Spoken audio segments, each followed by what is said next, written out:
Hey everyone, so I wanted to do a quick demo patch. I drew this ladybug on this piece of felt that I got from Hobby Lobby, and it's just an original sort of one-off design. So I also drew it on a piece of scrap paper just so I could remember where I want to put the spots. And because it was a tentative original design, the first thing I did was I drew it with this white Prismacolor Premier pencil PC 938. This will wash out if you do it like on a denim jacket or something. And then I just traced it with a fine point Sharpie.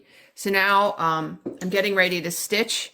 And the first thing I do is I put 2 pieces of paper towel in my machine and I just do a couple test stitches just to make sure, you know, my machine's still working and try to remember what I did last and get ready for this stitch. And so this time I have it on a pretty tight stitch and my ladybug is actually going to be pink. So I'm just going to show you how I do this. I'm going to do a little bit of cheating and I'm not going to do a black outline, okay? And I'm going to fill the pink area of the ladybug and I'm going to come back later and do a black outline. And I can tell starting off I need to tighten my tension because my stitches are pretty sloppy. So I'm going to tighten my tension a little, and then I'm going to go around and I'm going to do the pink. And I'm kind of going over the areas where the black outline is going to be. And I'm trying to keep my head out of the way of the camera, so boy, my steering is awful. But I'm going to straighten everything up with the black outline. So I'm not too worried about, you know, where exactly I'm leaving the pink. So it's not great, but I went around the outline and now I'm just going to fill all the areas, and I'm doing over extra because I'm going to come back with the black and look at my my paper guide to see where I'm supposed to be putting the black. This is kind of messy right now. It doesn't look anything like my drawing, and it's only because I'm coming back with the black.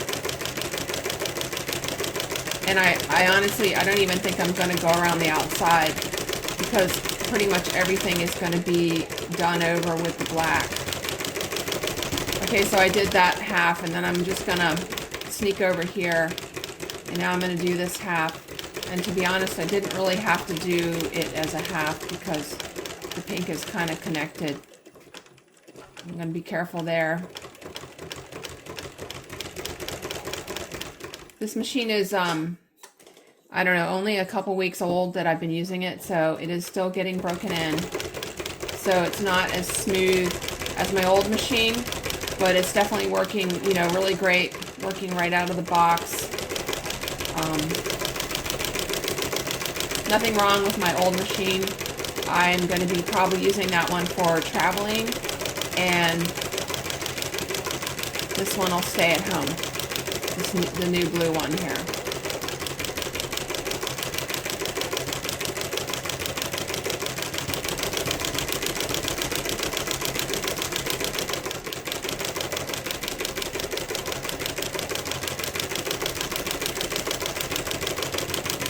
Okay, so that's my pink ladybug.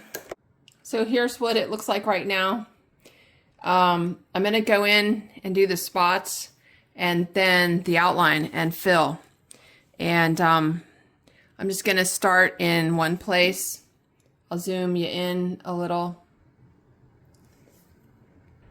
Okay, so this isn't going to be pretty. I don't know. Let's see what happens. So I'm going to come in and I have my paper over here to the side with my sample ladybug on it. I'm just kind of looking over to my left. And now I'm going to make these black spots nice and round. And if you notice, all but one of my black spots are actually connected to my outline. So I'm kind of cheating because then I don't have to stop and start to make the spots that are connected to the outline. If you're wondering how I just did that turn, I did it very slowly and I came to a stop. Okay, so you turn until the needle's up. You can move your fabric where you want. You bring your foot so it's on the downward stroke, but before it touches the fabric, and then you just rotate to go in a different direction. Okay, so I'll go over that again. Needle up or down. I'm keeping my needle up because I want to move my fabric. And then I'm putting the needle down and I'm having the foot on the way down. And then I turn. That's all you got to do. If your foot's on the way down, oh, I forgot the spot. If your foot's on the way down, your stitch is more likely to be complete and less likely for you to like drop your stitch or something. So now I don't know, I'm gonna go this way.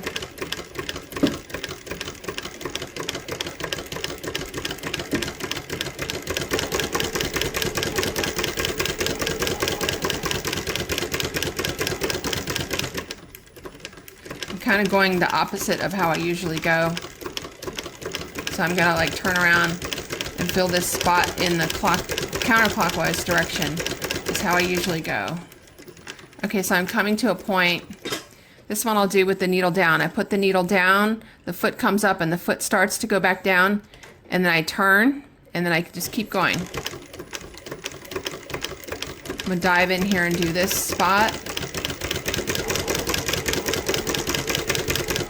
Okay, now I gotta go back this way. Oh, I forgot. I have to fill this in. So I gotta turn around again. So my needle's up. I'm just gonna turn and I'm gonna move my fabric this way to get me back inside of here because I forgot I was gonna fill this area. And I'm gonna just fill this area here now. This is just like a quick little patch. It doesn't have to be perfect. Okay, now I'm gonna go back around. So I'm coming to the point. My foot's on the way down. I turn. And I just start going in the other direction. That one spot's on the inside, so I'll have to get that later. I'm gonna complete the face, and I'm gonna go around here. It's my second time going around here. Come to the point. I'm gonna go one more stitch, foot on the way down, turn, and come back in. I'm gonna do the face. So I'm going to do the face outline, and then I'm just going to fill the face.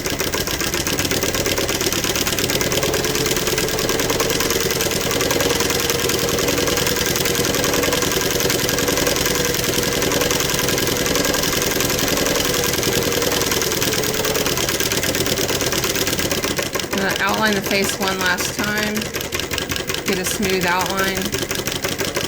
I'm going to go around the whole ladybug one more time. Really only need to go twice.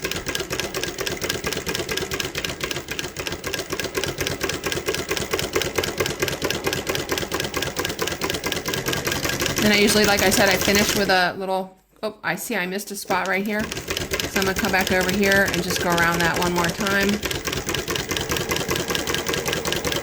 Ooh, and I got one more circle to fill.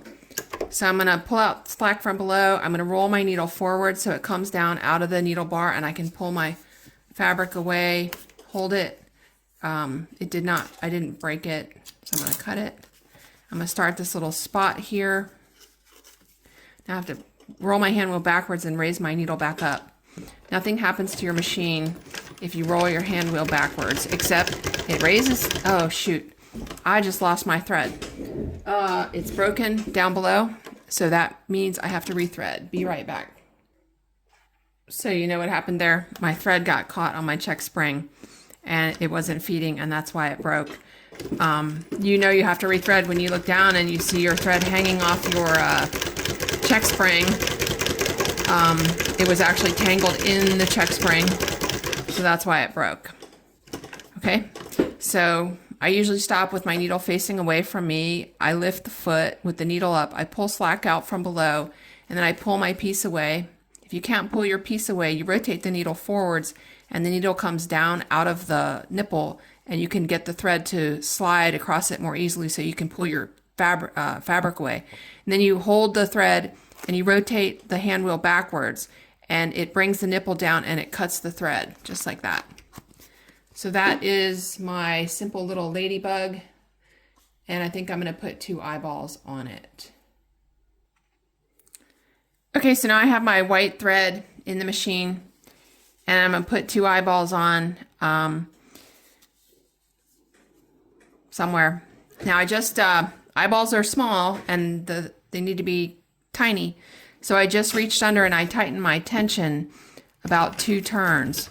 And I'm just going to try to make the smallest possible circle 2 or 3 times and just be done. Now I'm going to go on to the next one, but I don't want to cut my thread. So normally I just try to I lower my needle by rotating my hand wheel forwards, and that forms a loop in the thread, so you can reach in with your hook and you can pull out the side that is slack from below.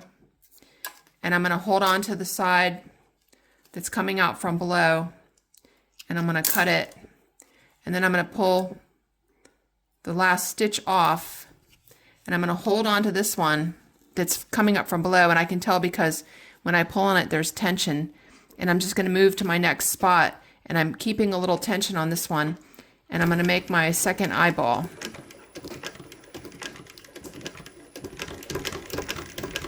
Just making like a little knot right there.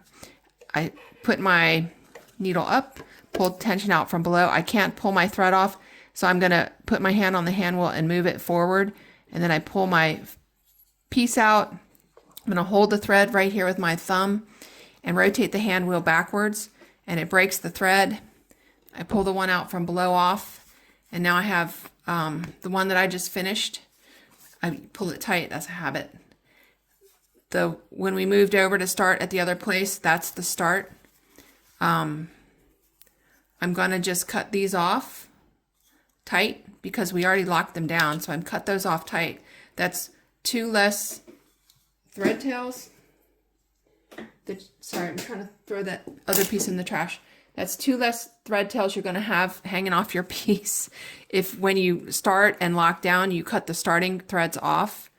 I don't like to see thread tails hanging out the back, but you have to leave half an inch. So I pull this tight. I'm just going to push this through. I'm using an easy threading needle, which has a little hole in the eye. So you just wrap your thread into the hole and it goes right into the eye of the needle. You push it through to the other side and pull it through. And I got a little fuzz on top here. I'm just like pulling it all through. Sometimes some of your thread gets snagged on top. And that's my little ladybug. So sorry, I hit the phone mount. I just used the scissors and I just cut around. It's my little ladybug patch. She came out pretty cute. This is the back side. And the thread I'm using is this. It is a non-stranded rayon floss thread. This is from Mannan, and it's Mannan silk rayon floss thread. It's basically identical to 600D thread, and I'm coming to you from my Mannan King chain stitch embroidery machine, which I've been using for, I don't know, honestly, like maybe 4 or 5 days now, and it's working great. Thanks for watching. Hope you enjoyed this video.